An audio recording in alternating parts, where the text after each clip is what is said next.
High friends, আমি Shovan. Welcome to my YouTube channel. এখন আমি বিভীষণ ওয়েব সিরিজটাকে নিয়ে কথা বলবো, যেটা 27 জুন 2025 জি5 ওটিটি প্ল্যাটফর্মে চলে এসছে। রিটেন অ্যান্ড ডিরেক্টেড বাই রাজা চন্দ্র। অনেকদিন পর রাজা চন্দ্রর এই কাজটা আমার যথেষ্ট ভালো লাগলো, এবং এটা এডিট করেছে হলো এমডি কালাম, এবং মিউজিকের দায়িত্বে রয়েছে রথিজিৎ ভট্টাচার্য। এই ওয়েব সিরিজের কিন্তু ডায়ালগ বেশ ভালো, বিজিএম ভালো, এবং স্টোরি যেটা সেটাকে যেভাবে নেওয়া হয়েছে বেশ ভালো। 3 ঘন্টা আপনাকে কিন্তু প্রায় বসিয়ে রাখবে। এই কিছুটা বোরিং ব্যাপার অবশ্যই রয়েছে, কিন্তু সেটা যেহেতু এখানে যে মেইন যে কালপ্রিট, যে কে খুনগুলো করে, সেটা যদি আপনি অনেক আগেই জেনে যাবেন, কিন্তু তারপরেও যে খুন করে তার সাথে পুলিশ বসে একসাথে বসে গল্প করছে, এবং পুলিশ আস্তে আস্তে তার থেকে কথা নিয়ে নিচ্ছে, সেই জিনিসটা দুর্দান্তভাবে কিন্তু এখানে ফুটিয়ে তোলা হয়েছে। পুলিশের সাথে যে খুনি ছিদামের যে ক্যারেক্টারটা আমি কথা বলছি, বিধান এবং ছিদাম, এই যে দুটো ক্যারেক্টার, বিধানের ক্যারেক্টারটা এখানে প্লে করেছে সোম মজুমদার, এবং ছিদামের ক্যারেক্টারটা এখানে প্লে করেছিল অমিত সাহা। এই যে দুটো ক্যারেক্টার একজন আরেকজনের সাথে যে ইন্টারোগেট করছে, এবং কোনো রকম গায়ে হাত না দিয়ে ইন্টারোগেট করছে, সেই জিনিসটা কিন্তু আমার যথেষ্ট ভালো লেগেছে। এবং এখানে দেবপ্রিয় মুখার্জি যখন যেভাবে মানে চার্জ করে, এখানে কিন্তু বেশ কিছু চার্জ রয়েছে, মানে পুলিশরা যেভাবে মানে লাঠি পেটা করে, সেই জিনিসগুলোকে যেভাবে এখানে দেখানো হয়েছে। এখানে বলাগড় থানার আন্ডারে কিন্তু এই একটা কেস ওঠে, এবং সেই কেস একটা নয় দুটো নয় আটটা খুন করে ছিদামের ক্যারেক্টারটা, এবং কেন সে খুন করে সেই পেছনে একটা ব্যাক স্টোরি রয়েছে, সেটা এখানে অবশ্যই দেখানো হয়।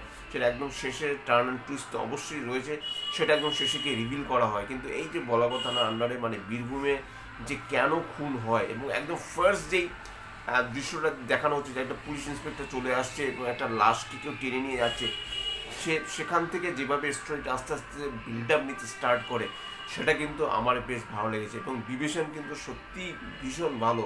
রাজচন্দ্র অনেকদিন পর তার এই কাজটা আমার বেশ ভালো লেগেছে। এখানে কিন্তু সোম মজুমদার শুধু নন, সোম মজুমদার রয়েছে এখানে, তার সাথে অমিত শাহ তো অবশ্যই রয়েছে, দেবপ্রিয় সিংহ রয়েছে তার ওয়াইফের ভূমিকায়। এছাড়া দেবপ্রিয় মুখার্জির কথা তো আমি বললাম, প্রদীপ ধর রয়েছে। কাস্টিংটা মোটামুটি আপনারা যে ফেসগুলো মানে নোয়িং কাস্টিং, এমন অচেনা কেউ নয় যে আপনারা তাদেরকে ফার্স্ট টাইম দেখছেন, সেরকম ব্যাপার নয়। এবং পুলিশ ভূমিকায় যারা রয়েছে তারাও কিন্তু যথাযথভাবে চেষ্টা করেছে, এবং এই সিরিজটায় যদিও আরও ভালো করা যেত, কিন্তু তারপরেও বলবো যে মোটের উপর কিন্তু রাজাচন্দ্র কিন্তু এই কাজটা বেশ ভালো করেছে। আমার কিন্তু বেশ ভালো লেগেছে, এবং এটাই অবশ্যই একটা মিস্ট্রি থ্রিলার জনরার মধ্যে পড়েছে। এবং যেভাবে আস্তে আস্তে মানে বিল্ড আপ হতে থাকে সিরিজটা, আস্তে আস্তে আপনি কিন্তু মানে উঠতে পারবেন না, এমনভাবে সিরিজটাকে শেষ করা হয়েছে। এবং প্রত্যেকটা এপিসোডের ডিউরেশন প্রায় 22 থেকে 25 মিনিটসের মধ্যে রাখা হয়েছে, যেটা বেশ ভালো, এবং বেশ শর্ট অ্যান্ড ক্রিস্পি ব্যাপারটা রয়েছে।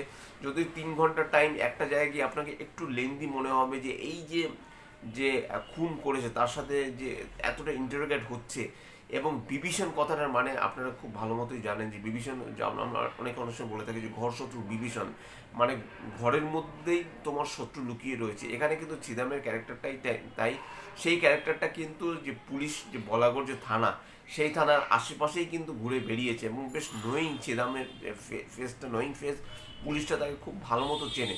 কিন্তু ছিদাম কেন এই কাজটা করে সেটা জানতে হলে অবশ্যই আপনাদের এই সিরিজটা দেখতে হবে। আমি কিন্তু হাইলি রেকমেন্ড করবো যে আপনারা বিভীষণ এই সিরিজটা দেখুন।